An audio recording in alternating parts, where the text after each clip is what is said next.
जय Hind.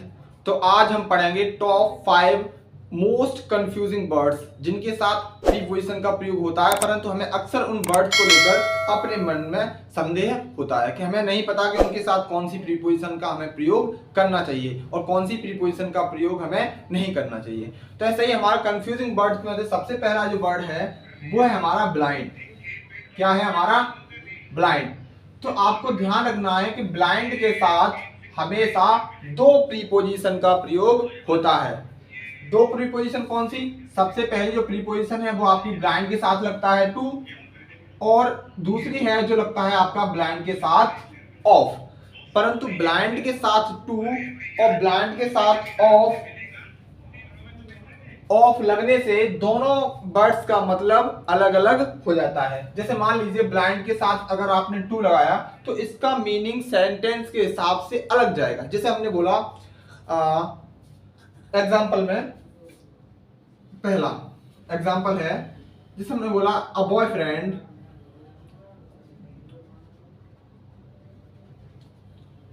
Is blind to the fault of her girlfriend। यानी कि जो बॉयफ्रेंड होता है वो अपनी गर्लफ्रेंड की गलतियों को क्या करता है? ब्लाइंड टू करता है। ब्लाइंड टू का मतलब है नजरअंदाज करना, है ना, कि मतलब आज नहीं तो कल, कल सुधर जाएगी, परसों सुधर जाएगी। तो इस तरह से उसकी गलतियों को क्या करता रहता है? अवॉइड करता रहता है, यानी कि उसको नजरअंदाज करता रहता है। तो ध्यान रहे, जब भी आप ब्लाइंड के साथ प्रीपोजिशन टू का प्रयोग करेंगे तो उसका मतलब होगा गलती पर ध्यान न देना। गलती पर ध्यान न देना मतलब कि आपका एक नजरअंदाज करना। जैसे हमने बताया कि जो लड़का होता है वो अपनी महबूबा की गलतियों को क्या करता रहता है? अवॉइड करता रहता है, यानी कि ब्लाइंड टू मतलब गलतियों पर अंदाज नहीं देता है।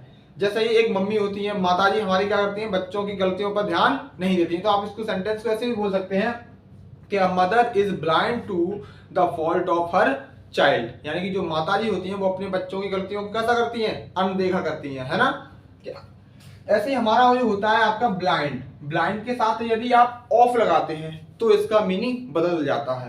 तो ब्लाइंड के साथ ऑफ लगाने से इसका मतलब होता है अंधा। क्या? अंधा होना, अंधा होना या फिर काना होना, इसके साथ आप लगाते हैं हमेशा ब्लाइंड ऑफ। जैसे हमने बोला that man is blind of an eyes, an eye, यानी कि वह जो व्यक्ति है वो एक आंख से कैसा है? आपका अंधा है। तो दोनों ही बातें बड़ी महत्वपूर्ण है। पहली बात है आपकी ब्लाइंड टू। ब्लाइंड टू का मतलब होता है गलती पर ध्यान न देना। जो एक लड़का एक लड़की के साथ जैसा व्यवहार करता है ना, कि मतलब गलतियों को अवॉइड करते रहना, कि आज नहीं तो कल, परसों नहीं, एक दिन बाद, 4 दिन बाद, कभी ना कभी तो समझेगी, है ना। तो वही चीज है यहाँ पे ब्लाइंड टू।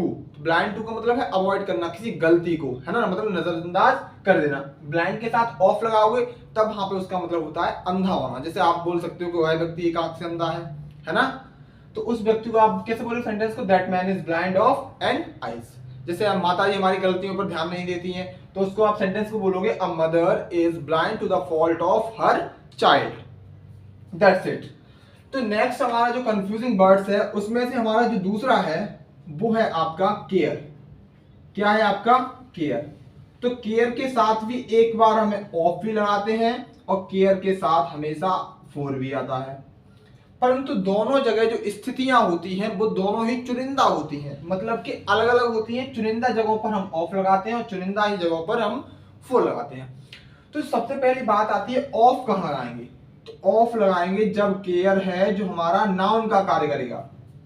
काय का? नाउन का। और जो केयर के साथ हम फोर कब लगाएंगे? जब हमारा care in the sentence as a verb आपका प्रयोग होगा, तब आप वहां पे लगाएंगे केयर के साथ फोर प्रीपोजिशन। जैसे मान लो जब आपका लगाएगा वर्ब, है ना, तब आप लगाएंगे केयर के साथ फोर। जैसे सपोज करिए सेंटेंस में आपका जो सेंटेंस का एग्जांपल है वो आपको ये है example, I don't care for money, है ना। I don't care for money, जब भी केयर अपने आगे पीछे कोई भी मेन वर्ब नहीं लेगा, मतलब अपने आगे कोई भी वर्ब नहीं लेगा, मतलब एक अकेला प्रयोग होगा, तब वहां आप केयर के साथ फॉर का प्रयोग करेंगे। परंतु जब भी केयर एज अ नाउन वाक्य में प्रयोग होगा, यहाँ पे क्या है, केयर मेन वर्ब है, डोंट क्या है, डू हेल्पिंग वर्ब है हमारी, है ना, और आई क्या है, हमारा प्रोनाउन है, यानी कि सब्जेक्ट है। वैसे ही जो हमारा सेकंड सेंटेंस है, जैसे हमने बोला I take care of my mother, जैसे मैंने बोला कि मैं अपनी माता जी का ध्यान रखता हूं, या फिर मैं अपनी माता जी का ख्याल रखता हूं। तो यहाँ पे जो टेक है, यहाँ पे जो टेक है वो मेन वर्ब है, परंतु जो केयर है वो केयर एज अ नाउन इस सेंटेंस में प्रयोग हुआ है, और एज अ नाउन जब भी सेंटेंस में प्रयोग होगा तो you will have to use of with care. तो आप ध्यान में, जो केयर होता है वो दो चीजों का कार्य करता है, केयर एक as a noun in a sentence और एज अ वर्ब, दोनों तरीके से हमारा प्रयोग हो सकता है। तो दो बड़ी सिंपल चीज है, केयर के साथ हम ऑफ भी लगाते हैं और केयर के साथ फॉर भी लगाते हैं, परंतु जो कंडीशन है वो दोनों कैसी रहती हैं, अलग अलग होती हैं। हम हर जगह केयर के साथ फॉर नहीं लगा सकते और ना ही हम हर जगह केयर के साथ ऑफ लगा सकते हैं। एक आपका होता है, ये हमारा पहला था, ये हमारा दूसरा था, और हमारा तीसरी प्रीपोजिशन है ना, जो हमारी तीसरी प्रीपोजिशन है वो है आपकी बिसाइड विद। बिसाइड के साथ कौन सी प्रीपोजिशन आती है, वो आती है आपकी विद। ये फिक्स प्रीपोजिशन है। फिक्स का मतलब है किसी भी स्थिति में बिसाइड अपने पीछे कोई और प्रीपोजिशन नहीं लेगा। क्या नहीं लेगा, कोई और प्रीपोजिशन नहीं लेगा। बिसाइड अपने साथ हमेशा विद का प्रयोग लेगा, और तब इसका मतलब होगा घेरना। क्या होगा, घेरना। अब घेरना जैसे ही हमने बोला, आपके तुरंत मन में डाउट होगा कि चारों तरफ से घेर लेना किसी, है ना। घेरना का मतलब ऑक्युपाइड करना नहीं है, कब्जा करना नहीं है। घेरना का मतलब है किसी समस्या से घिर जाना, है ना, नाक में दम कर देना। उस चीज को हम यहाँ पे घेरना का हमने सेंस दिया है। घेरना का मतलब फिजिकली किसी चीज को घेरना नहीं है, ना ही उस पर कब्जा करना है, ना ही उसको घेरना है, फिजिकली रूप से नहीं है। मेंटली रूप से घेरना का मतलब हम बोलते हैं बिसाइड विद, यानी कि समस्याओं से घिरना, है ना। तो वहां पर आपको बिसाइड के साथ हमेशा विद का प्रयोग करना है। जिसे हम बोले my life is beside with the many problems. You can say like this, my life is beside with the many problems, मतलब हमारी जो जिंदगी है वो बहुत सारी समस्याओं से कैसी है, घिरी हुई है ना। तो आपको हमने 5 प्रीपोजिशन बताई। एक बताई सबसे पहले ब्लाइंड टू। ब्लाइंड टू का मतलब होता है अवॉइड करना किसी चीज को नहीं, ज्यादातर गलतियों को, उन चीजों पर क्या करना है, ध्यान न देना। ब्लाइंड टू और ब्लाइंड ऑफ का मतलब होता है अंधा होना, है ना। That man is blind of an I.